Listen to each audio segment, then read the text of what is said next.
Pro kabaddi season 10లో భాగంగా ఈరోజు జరిగిన match you Mumbai versus Patna pilots. ఈరోజు మొదటి అర్ధ భాగం ముగిసేటప్పుడు లీడింగ్లో ఉన్న పాట్నా పైలట్స్ మ్యాచ్ ముగిసేసరికి మ్యాచ్ని ఓడిపోవాల్సి వచ్చింది. అంతేకాకుండా ఈ మ్యాచ్లో మొదటి నుంచి అగ్రెసివ్గా ఆడినటువంటి యూ ముంబై ఫస్ట్ హాఫ్ ముగిసేసరికి కొద్దిగా తడబడినా కానీ సెకండ్ హాఫ్లో విజృంభించి మ్యాచ్ను కైవసం చేసుకుంది. అంతేకాకుండా తను ఈ మ్యాచ్ గెలవడం ద్వారా ఇప్పటి వరకు ప్రో కబడ్డీ సీజన్లో 100 మ్యాచ్లు గెలిచిన ఏకైక టీమ్గా చరిత్రకు ఎక్కింది. అంతేకాకుండా ఈరోజు జరిగినటువంటి మ్యాచ్లో ఎవరు ఎన్ని రైడ్ చేశారు, దాంట్లో ఎన్ని సక్సెస్ అయ్యాయి అనేది ఇప్పుడు తెలుసుకుందాం. ఈరోజు జరిగిన మ్యాచ్లో టోటల్ రైడ్స్ యూ ముంబై 46 చేస్తే పాట్నా 45 చేసేది. అందులో రైడ్ పాయింట్స్ సాధించింది యూ ముంబై 31 సాధిస్తే పాట్నా 27 సాధించేది.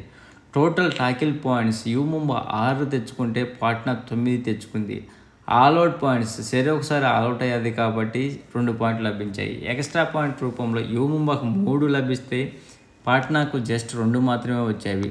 సక్సెస్ఫుల్ రైడ్స్ యూ ముంబై 24 చేస్తే పాట్నా 27 చేసేది.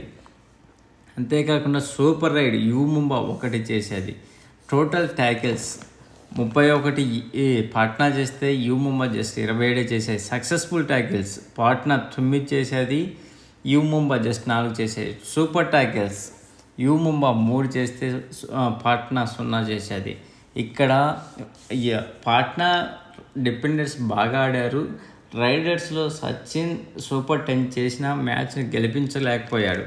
అంతేకాకుండా ఈరోజు game of the changer of the మ్యాచ్గా అమీర్ మొహమ్మద్ జబర్దస్త్ ఇతను 12 టోటల్ ఇతను యూ ముంబై ఆటగాడు 10 టచ్ పాయింట్లు ప్లస్ 3 బోనస్ పాయింట్లు, అంటే టోటల్ 13 పాయింట్లు తెచ్చి యూ ముంబై టీంను గెలిపించడంలో తన శక్తిని అంతా ఉపయోగించడంలో ఎటువంటి అసక్తి లేదు. ఇతనితో పాటు మొమెంటమ్ ఆఫ్ ది మ్యాచ్ ఇస్నాథ్ వి ఇతను టాకిల్ పాయింట్స్లో సూపర్ ట్యాకిల్ చేయడంలో బాగా మంచిగా పర్ఫార్మెన్స్ ఇచ్చి తన మ్యాచ్ ఇతను కూడా తన చెయ్యి వేశాడు.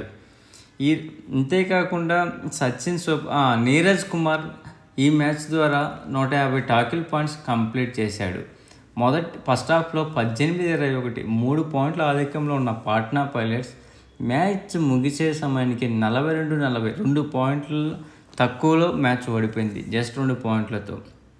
ఫస్ట్ నుంచి ఈ రోజు మ్యాచ్లో యూ ముంబై మాత్రం చాలా అగ్రెసివ్గా అనిపించింది. ప్లీజ్ ఫ్రెండ్స్, లైక్ చెప్తే లైక్ చేయండి, కొత్తగా వచ్చిన వాళ్ళు సబ్స్క్రైబ్ చేయండి. ఈ వీడియో నచ్చితే షేర్ చేస్తారని ఆశిస్తున్నాను. Thank you.